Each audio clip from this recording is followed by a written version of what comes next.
Thank you, Madam Jaffe. Thank you for being so precise with your time. And I'm glad to have heard from you after all Pakistan, when I first learned about the war during the first Afghan war, and I learned much in the streets of Pakistan at that time. The next speaker is the Honorable Diane of the U.S. Congress, and I'm very privileged to give the floor. Thank you so much. It is a pleasure for me to be here as a member of Parliament, or Congress, former, but as the host for the United Nations here in New York, the United States of America. I look at the culture of peace in this way. C is a call. U stands for unite. L to lead. The T to urge realistic efforts. And that is our responsibility as parliamentarians, but as those who are interested in what happens in this world.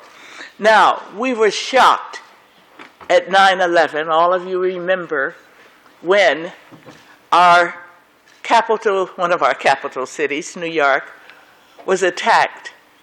It was a big, stirring moment for the United States of America because we thought oceans separated us from those countries that were under attacks. And so it was a call to look at what is happening in the world and to join with our allies to plan a reasonable approach to maintain the peace.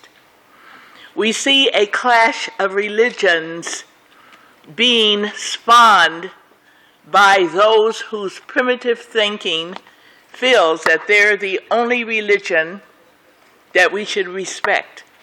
We here in America, by our Constitution and our Bill of Rights, has said that each person has inalienable rights. And one of the reasons why we came to the United States, and it became the United States, is to be able to practice your religion. And that leads us to, we must see that we share values that are peaceful, that are just, and that provide human dignity. The U.S. Constitution and our Bill of Rights call for that. We must have laws that structure civil society, and we must respond to the rule of law. Our young people are very, very apt to be encouraged to do what others are doing on the streets. And we see things happening in other areas of the world. And our young people get excited and motivated and want to take part.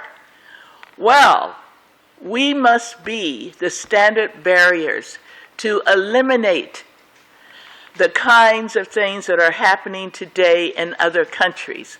Right here in the United States, we've had clashes, we've had attacks, and we now realize that we are members of the world that must respond to the terrorism that has reached our shores.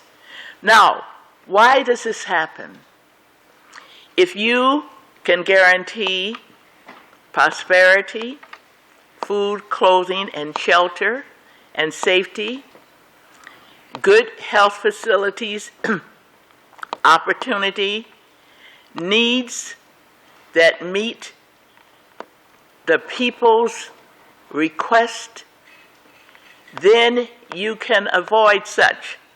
But if you slip on education, and we do not demand that our young people are educated in a global way, because now society is really global, and we respond immediately to what's happening in faraway places.